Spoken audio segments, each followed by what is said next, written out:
ನಮಸ್ಕಾರ ಗುರು. ಇವಾಗ ತಾನೇ ಟಾಕ್ಸಿಕ್ ಟ್ರೈಲರ್ ನೋಡಿದೆ. ಏನು ಕ್ರೇಜ್ ಇದೆ ಗುರು, ಏನು ವಿಜುವಲ್ಸು, ಒಂದೊಂದು ಶಾರ್ಟ್ಸು ಕೂಡ ಹೇಳಿ ಮಾಡಿಸ್ದಂಗಿದೆ. ಆ ಲೆವೆಲ್ಗೆ ವಿಜುವಲ್ಸ್ಗಳನ್ನ ಇಟ್ಟಿದ್ದಾನೆ. ಈ ಲೆವೆಲ್ಗೆ ಕ್ರೇಜ್ ಇಟ್ಟಾಕ್ಬಿಟ್ರಲ್ಲ. ಇದೇನು ಕನ್ನಡಕ್ಕೆ ಅಂತ ಮಾಡಿರೋ ಸಿನಿಮಾನ ನಿಜವಾಗ್ಲೂ, ಅಥವಾ ಹಾಲಿವುಡ್ಗೆ ಮಾಡೋಂಥ ಸಿನಿಮಾನ? Fast and furious, mission impossible, James Bond, ಎಲ್ಲ ಥರದ ಮೂವೀಸ್ಗಳನ್ನ ಒಂದೇ ಫಿಲಮಲ್ಲಿ ನೋಡ್ದಂಗಾಯ್ತು. ಯಶ್ ಅವರು ಫಸ್ಟ್ ಟೈಮ್ 3 ಕ್ಯಾರೆಕ್ಟರ್ಸ್, ಅಪ್ಪ ಮಗ ಮೊಮ್ಮಗ ಅಂತ 3 ಕ್ಯಾರೆಕ್ಟರ್ನ ಇಂಟ್ರೊಡಕ್ಷನ್ ಮಾಡಿ ಇವತ್ತು ಯಾವ ಲೆವೆಲ್ಗೆ ಟ್ರೈಲರ್ ಲಾಂಚ್ ಮಾಡಿದ್ದಾರೆ.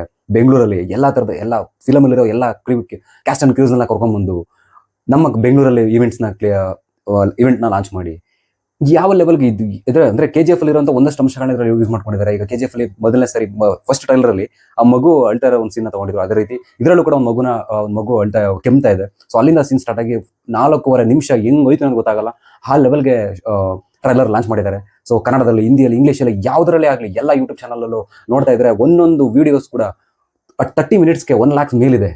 ಜಸ್ಟ್ 30 ಮಿನಿಟ್ಸ್ಗೆ ಒಂದೊಂದು 2 ಮಿನಿಟ್ಸ್ 5 ಮಿನಿಟ್ಸ್ ಆಗಿದ್ರೆ ಲಕ್ಷಗಟ್ಟಲೆ ಹೋಗ್ತದೆ. KVN ಅವರು ಲೈವ್ ಇವೆಂಟ್ ಮಾಡ್ತಾ ಇದ್ದಾರೆ. ಆ ಲೈವ್ ಇವೆಂಟಲ್ಲೂ ಕೂಡ ಆ ಲೆವೆಲ್ಗೆ 60,000 70,000 ಜನ ವಿಡಿಯೋನ ನೋಡ್ತಾ ಇದ್ದಾರೆ ಅಂತಂದ್ರೆ ಎಷ್ಟು ಯಾವ ಲೆವೆಲ್ಗೆ ಕ್ರೇಜ್ ಊಟಾಕಿದೆ ಟಾಕ್ಸಿಕ್ ಅಂತ ನಿಜವಾಗ್ಲೂ ಆಶ್ಚರ್ಯ ಆಗ್ತಾ ಇದೆ. ನಿಜವಾಗ್ಲೂ ಕನ್ನಡದ ಒಂದು ಹೆಮ್ಮೆಯ ಸಿನಿಮಾ ಅನ್ನೋದ್ರಲ್ಲಿ ಭಟ್ರದ್ದು ವಿಡಿಯೋ ನೋಡ್ತಾ ಇದ್ದೆ. ಅವ್ರು ಹೇಳ್ತಾ ಇದ್ರು ಇದು ತುಂಬಾ ವರ್ಷಗಳ ಕಾಡುವಂಥ ಸಿನಿಮಾ ಅಂತ ಹೇಳಿ. ಅದೇ ಲೆವೆಲ್ಗೆ ಅದೇ ಥರ ವಿಜುವಲ್ಸ್ ಅಲ್ಲಿ ತೋರಿಸ್ಬಿಟ್ಟಿದ್ದಾರೆ ಅವ್ರು ಏನು ಅಂತಂತ. ಬಟ್ ಯಶ್ ಅಂತೂ ಹಾಲಿವುಡ್ ಮೂವಿ ಹೀರೋ ಥರ ಕಾಣಿಸ್ತಾ ಇದ್ದಾರೆ. ನೆಕ್ಸ್ಟ್ ನನ್ನ ಪ್ರಕಾರ ಅವ್ರಿಗೆ ಹಿಂದಿಯಲ್ಲಿ, ಇಡೀ ಇಂಡಿಯಾದಲ್ಲ, ಜಸ್ಟ್ ಹಾಲಿವುಡ್ ಇಂಗ್ಲೀಷ್ ಮೂವಿನೇ ಮಾಡ್ತಾರೇನೋ, ಹಾಲಿವುಡ್ ಮೂವಿನೇ ಮಾಡ್ತಾರೇನೋ ಅನ್ನೋ ಲೆವೆಲ್ಗೆ ಈ ಒಂದು ಸಿನಿಮಾನ ತಗೊಂಡ್ಬಂದಿದ್ದಾರೆ. ಕನ್ನಡದಲ್ಲಿ ಇಂಗ್ಲೀಷಲ್ಲಿ ಶೂಟ್ ಮಾಡಿದ್ದಾರೆ. ಒಬ್ಬೊಬ್ಬ ಏನು ವಿಜುವಲ್ಸ್ ಅದು, ಏನು ಮ್ಯೂಸಿಕ್, ಏನು BGM. ಮೋಹನ್ ದಾಸ್ ಅವರು ಯಾವ ಲೆವೆಲ್ಗೆ ಕಥೆನ, ಸ್ಟೋರಿನ ಅದನ್ನು ನೆರೇಟ್ ಮಾಡಿದ್ದಾರೆ ಅನ್ನೋದಂತೂ ನನಗೆ ಆಶ್ಚರ್ಯ ಆಗ್ತಾ ಇದೆ. ಯಶ್ ಅವರು ತ್ರಿಬಲ್ ಆಕ್ಟಿಂಗ್ ಮಾಡಿದ್ದಾರೆ. ಯಾವ ಥರ ಮಾಡಿದ್ದಾರೆ ಅಂತ ಗೊತ್ತು. ಫಸ್ಟ್ ಟೈಮ್ ತ್ರಿಬಲ್ ಆಕ್ಟಿಂಗ್ ಮಾಡಿದ್ದಾರೆ. ಯಾವ ಲೆವೆಲ್ಗೆ ಮಾಡಿದ್ದಾರೆ ಅಂತ ವಿಜುವಲ್ಸ್ ಅಲ್ಲಿ ಕಾಣಿಸ್ತಾ ಇದೆ. ನಿಜವಾಗ್ಲೂ ತುಂಬ ಎಫರ್ಟ್ ಇದೆ. ಪ್ರತಿಯೊಂದನ್ನು ತುಂಬ ಪರ್ಫೆಕ್ಟ್ ಆಗಿ ಆ ವಿಡಿಯೋನ, ಫಿಲಮ್ನ ಶೂಟ್ ಮಾಡಿದ್ದಾರೆ. ಆ್ಯಕ್ಚುಲಿ ಇನ್ನೊಂದು ವಿಷಯ ಹೇಳ್ಬೇಕಂದ್ರೆ, ನಾನು ಫಸ್ಟ್ ಟೈಮ್ ರ್ಯಾಪಿಡೋ ಮಾಡಬೇಕಾದ್ರೆ ಒಬ್ಬ ಟಾಕ್ಸಿಕ್ ಆಗಿ ವರ್ಕ್ ಮಾಡಿರುವಂಥ ಒಬ್ಬ ಅಸಿಸ್ಟೆಂಟ್ ಫಸ್ಟ್ ಟೈಮ್ ನನಗೆ ರೈಡರ್ ಆಗಿ ಬಂದಿದ್ರು. ಅವ್ರು ಹೇಳ್ತಾ ಇದ್ರು ನಿಜವಾಗ್ಲೂ ಟಾಕ್ಸಿಕ್ ಅಂತೂ ನೆಕ್ಸ್ಟ್ ಲೆವೆಲ್ ದ ಸಿನಿಮಾಸ್ ಅಂತ. ಅವತ್ತಿಂದ ಆ ಕ್ಯೂರಿಯಾಸಿಟಿ ನನಗೆ ಜಾಸ್ತಿನೇ ಇತ್ತು. ಆ ಒಂದು ಕ್ಯೂರಿಯಾಸಿಟಿನ ಅದು ಇನ್ನೂ ಹೆಚ್ಚು ಮಾಡ್ತಾನೆ ಹೋಗ್ತಾ ಇದೆ.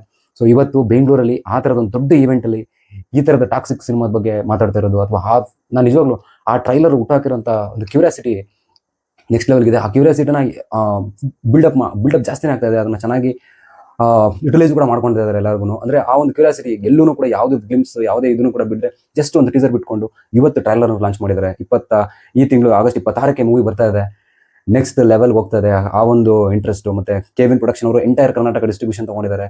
ಮತ್ತು ಯಶು ಕೂಡ ಡಿಸ್ಟ್ರಿಬ್ಯೂಷನ್ ಇಳಿದಿದ್ದಾರೆ. ನೆಕ್ಸ್ಟ್ ಲೆವೆಲ್ ಆಫ್ ಈ ಒಂದು ಸಿನಿಮಾ ಕನ್ನಡದ ಒಂದು ಹೇಗೆ KGF ಒಂದು ಹೆಸರು ಮಾಡ್ತೀವಿ. ಈಗ ಯಶ್ ಅವರು ಪ್ರತಿಯೊಂದು ಸಿನಿಮಾಗೂ ಅಂಟ್ಕೊಳ್ದೆ, ಅಂದರೆ ಅದನ್ನು ಬಿಡಿಸ್ಕೊಂತ ಬಂದರು. ಗೂಗ್ಲಿ ಆಗಲಿ, ರಾಮಾಚಾರಿ ಆಗಲಿ, ಅಥವಾ ಇನ್ನೊಂದು ಕೆಲವೊಂದಷ್ಟು ಸಿನಿಮಾಗಳು ಅವರು ಆ ಒಂದು ಯಾವುದೇ ಒಂದು ಸಿನಿಮಾಗೆ ಸೀಮಿತ ಆಗದೆ ಪ್ರತಿಯೊಂದನ್ನು ಹೊಸದಾಗಿ ಮಾಡ್ತಾ ಬರ್ತಿದ್ದಾರೆ. KGF 1, KGF 2 ಆದ್ಮೇಲೆ ಆಲ್ಮೋಸ್ಟ್ 4 years ಆದಮೇಲೆ ಟಾಕ್ಸಿಕ್ ಬರ್ತಾ ಇದೆ. ಆ್ಯಕ್ಚುಲಿ ಈ ಇಯರ್ ಫೆಬ್ರವರಿ ಮಾರ್ಚಲ್ಲಿ ರಿಲೀಸ್ ಆಗಬೇಕಿತ್ತು. ಆದರೆ ಜೂನ್ ತನಕ ತೊಳ್ಕೊಂಡ್ಬಂದಿದ್ದಾರೆ. ಜೂನ್, ಜುಲೈ, ಆಗಸ್ಟ್ ತನಕ ಬಂದ್ಬಿಟ್ರು.